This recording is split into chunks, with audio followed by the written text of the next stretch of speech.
Hi there, this is Edward Ed Adler, financial consultant to manufacturing companies, and the topic of my lectures will be the revitalization of American manufacturing from a financial perspective.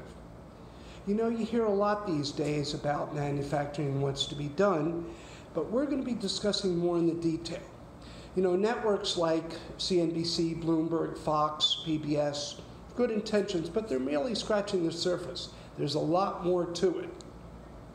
For instance, the great coach John McMadden talked about how Vince Lombardi, fantastic coach, described an offensive sweep to the right, not in 30 or 40 minutes, but in 4 hours. As the old expression goes, the devil's in the details. Then you're going to say, well, gee, Ed, what do you know about this? Permit me to introduce myself. I've worked for over 100 companies, didn't want it that way, and ranging from General Motors to Benny the Bum's Chili, a startup company that makes upscale chili located in Los Angeles, California. I've worked for industrial products companies, consumer products companies. I've done capital expenditures, cost analysis, labor, material, raw material, packaged material, capital expenditures, labor, raw material, packaged material savings, and so forth. And I've worked with companies in an international background. And just to mention about TV, yes, I was on CNBC once talking about capital expenditures, and I am in Who's Who in America, which kind of means that perhaps I have an expertise in capital expenditures throughout the entire United States of America. So from now on, you'll know me as Macro Ed. But we're going to discuss this because there's some pretty startling figures about manufacturing. First, okay, the U.S. lost manufacturing jobs between 1980 and 2000, 2.5 million. From 2000 to 2017, our country shed 5.5 million jobs. And in my home state of New Jersey lost more than 290,000 manufacturing jobs since 1990. So what are the real causes here? Now, this is not to denigrate our trade agreements. They're bad, and they have to be renegotiated. But we really have to backtrack to the late 1960s, late 70s, early 80s, where I believe were the 4 major reasons of decline in manufacturing that set up the foundation, that set up this problem.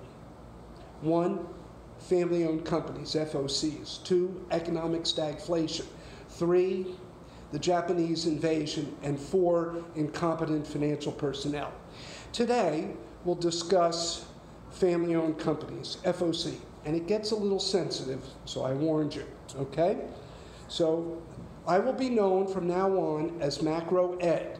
Macros being a series of commands in Excel to perform incisive cost analysis and capital expenditures evaluation. And the tide is in. So here we go. Backtrack to the late 60s, early mid-70s, there were a lot of family-owned manufacturing companies that dotted the landscape of the Northeast and Midwest. But now they were encountering a challenge. And what was that challenge? To expand or to sell out. Now they could just expand their manufacturing plants locally and export to other parts of the United States, distribute that is, or they could export to foreign countries, Europe, Latin America, or slowly but surely they could build manufacturing plants in other parts of the United States, and other parts in Europe, Latin America, or they could sell out. And this is where some other problems come into play. Now, these companies at that time were family-owned, and almost all the families were from a WASP background, white Anglo-Saxon Protestant. Thank you, E. Digby Baltzell, professor of sociology at the University of Pennsylvania, for coining that acronym. Now, the problem was they suffered from xenophobia. And to this day, we still have a problem of small manufacturing companies that suffer from xenophobia, whether they're from a WASP background, a Catholic background, or a Jewish background. Hey gang, we all know 3 wrongs don't make a right. But getting back to here, this was the situation.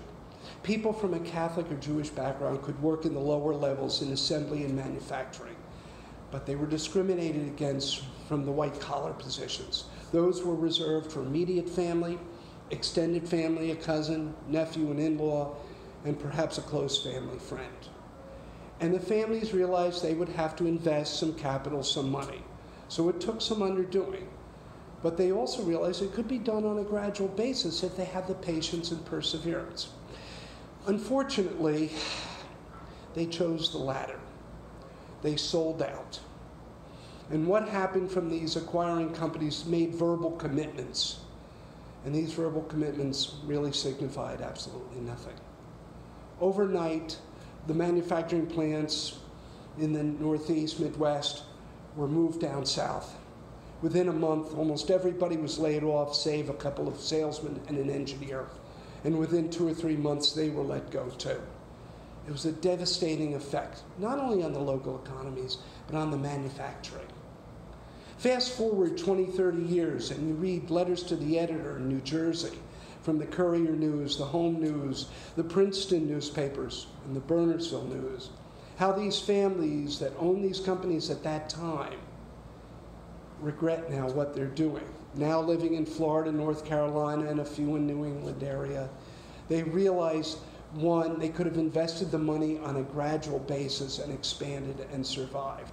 Two, their companies were worth 40 to 75% more than what actually were sold for.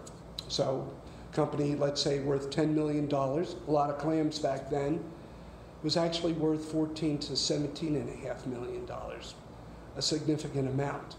Thirdly, they realized they could have gotten along with people. They could have worked with the ethnic Americans.